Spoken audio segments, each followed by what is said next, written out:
What's up, YouTube land? This kind of back on the video. I haven't made one in a couple weeks. Been really busy. My wife was sick and just work and everything. Just kind of got busy. I was gonna do a movie review today, and I bought this movie a couple weeks ago, and I really liked it, and was gonna do a review. It's actually a sequel to another movie. It's I guess it's in the genre of a slasher, but I missed the first movie. The first movie came out in 2006. I guess it's like a home invasion kind of slasher movie. I kind of missed the boat, and I bought it in April. I got the Scream Factory version and watched it with my wife and my family, and I actually really liked it. It really surprised me. Listening to a little Hell Yeah in the background. Listen to the first album. I always like this album. I think it's the best out of all their discography. I know this band gets a lot of shit. I don't know why. I think they're awesome. I saw them live twice. But sad news to report. Vinnie Paul, the drummer, passed away on Friday. He was 54. He's one of my this rock heroes. One of my favorite drummers. He was in one of my favorite bands, Pantera, along with his brother Daryl, which went by Dimebag. It always hits hard. You know, all these rock stars are just dying, or it's just it just sucks. You know, especially you're passionate about this form of music. And I remember when Dimebag heard that he passed away in 2004. I was just devastated. One of my favorite guitar players. This one of my idols. I just hated to hear it. Up there with Zakk Wylde, Jimmy Page, Jimi Hendrix, Kirk Hammett, Tony Iommi. Who am I missing? Randy Rhoads, Eddie Van Halen. Just up there with those guys. I mean, this amazing guitar player. And I hated to hear about Vinny. This really sucks. I just wonder what he would have kept doing, making Hell Yeah albums, or I don't know. There's no telling. But this a shock to the rock and metal world. I was just gonna make another video about just go through all his albums, critiquing all his albums, just talking about Pantera, Hell Yeah, his Damageplan, Rebel Meets Rebel, just all that stuff. But anyway, I was gonna talk about the review the movie that I was gonna review. Like I said, I saw the first one in April. I bought it at FYE in the mall, and I'm talking about The First Strangers. I saw this. I missed the boat on it. I ended up buying it in April, kind of on a whim. Scream Factory came out with this version, and I really liked it. I thought it was really cool. It's like a kind of like a home invasion slasher. Very cool. It's got Liv Tyler and I think Scott Speedman from the Underworld movies. Really dug this movie. Really, the kind of killers they kind of stalk. Before they even do anything, they kind of stalk their prey. These people in this house. Just kind of mess with them, and it's just really got this real creepy vibe. I think their masks are really creepy. You kind of see, but very cool movie. That's why I wanted to see the sequel so bad. The sequel came out in March. It's called that's the subject of the video. I was going to do a review on this, Strangers Pray at Night, which is the sequel to The Strangers. It came out in March, and I was wanting to see it, and it was in between this and Death Wish with Bruce Willis, and I ended up going to see Death Wish with Bruce Willis, and I ended up really liking that. But finally, this came out, I think, in early June. Might have been June 1st, and I went to Wally World, Walmart's, and bought it, and I ended up really liking it. Very cool, kind of like a throwback to 80s slasher movies. This one is kind of more balls to the wall than the first one. The first one's kind of like, I guess you would call it a slow burner, kind of slow pace.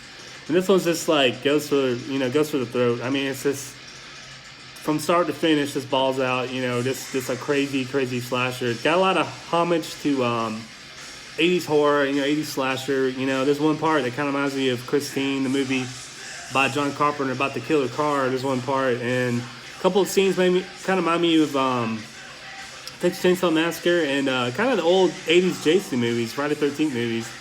I really enjoyed this. It kind of, I didn't really expect much, because usually sequels, especially horror sequels, don't really hold up, but unless it's Evil Dead 2. But this is like really, I really enjoyed this. I mean, I wouldn't say this is like a fantastic movie, but it just really surprised me. I wouldn't say the acting was very good, but I guess you don't really watch horror movies for the acting. But like I said, the first one was like very slow paced, kind of a slow burner, and this one's just kind of out of the gate, just goes for it. And I was really surprised. I really enjoyed it. I'm gonna have to watch them back to back one night again. But I really liked it. Like I said, I didn't expect much, and it just really surprised me. There's a couple of parts I didn't like about the Killers, but I mean, I don't want to spoil anything if you haven't seen it. This is kind of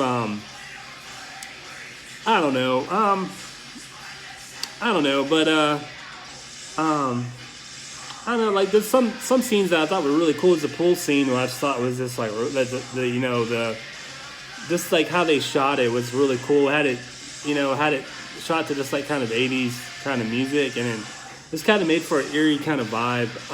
I don't know if the same people are playing the strangers, the Killers on the cover, but but it kind of the whole movie takes place in a trailer park, which you kind of laugh at if you told somebody that, but it kind of sets up a kind of an eerie mood because it takes place at night, and it's just kind of eerie just because it's kind of abandoned. It's not in season where people go to this trailer park next to this lake, and it's kind of not in season because a lot of people aren't there, and it just makes for this really eerie kind of mood. But like I said, I really enjoyed it.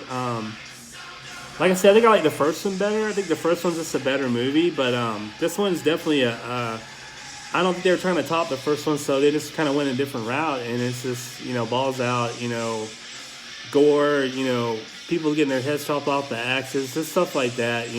Pretty wild, pretty bloody. While the first one kind of held back. I think they got the same director as 47 Meters, that shark movie with Mandy Moore, or I guess it's not really a shark movie. I guess they get stuck at sea. But let me see his name. Joanne Roberts. I hope that I'm saying that right. I might not be. But like I said, I enjoyed it. I don't know. I was gonna spoiler alert. I was gonna talk about some of the spoilers. If you haven't seen it, you can turn the video off right now.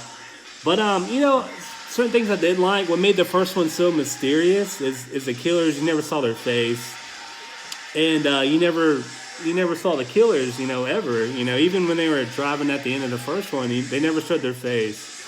In this one, there's a couple of the characters kill some. Some of the characters kind of kill some of the Killers, and they kind of take off their masks once they kill them, and it's just kind of I didn't really like that because it kind of got rid of the mysterious kind of angle of the Killers, and one of the Killers just wouldn't die. It was like it was like a Jason character almost, but I kind of like that. The only character left with the family. There's a family. There's a mom and dad and two children, a big brother and a little sister. The little sister's the only one that lives at the end, and she pretty much kills her and him, but she has a hard time killing him. I mean, she pretty much blew him up in his truck, and it's on fire, and he's still coming at her at the end. I thought that was kind of cool when the truck's on fire and they cross this bridge, and his headlights kind of have this glare. It kind of reminds me of Christine, John Carpenter's Christine. And I know I thought those parts were really cool, kind of homage to old horror movies. I really like that, nerd out to that. And the whole soundtrack's got like this kind of 80s kind of synthesizer kind of vibe. I actually really like that. But like I said, the only thing, I'm just kind of nitpicking. Some of the characters kind of knocked off some of the strangers, which I thought just kind of killed the mysterious vibe of the strangers. I really liked that they never showed their face. It was kind of creepy, but at the same time, I'm kind of glad it did. But I'm just kind of being nitpicky. I did really like this movie. It's kind of like throwback to old slasher movies, and sometimes you just want an old slasher movie. I really dug it. Like I said, I'm going to have to watch them back to back one day. Maybe around Halloween, maybe soon. But if you like the first one, I think you'll like this one. Not a great movie, but it's definitely entertaining. But if you haven't seen it yet, check it out. Cheers.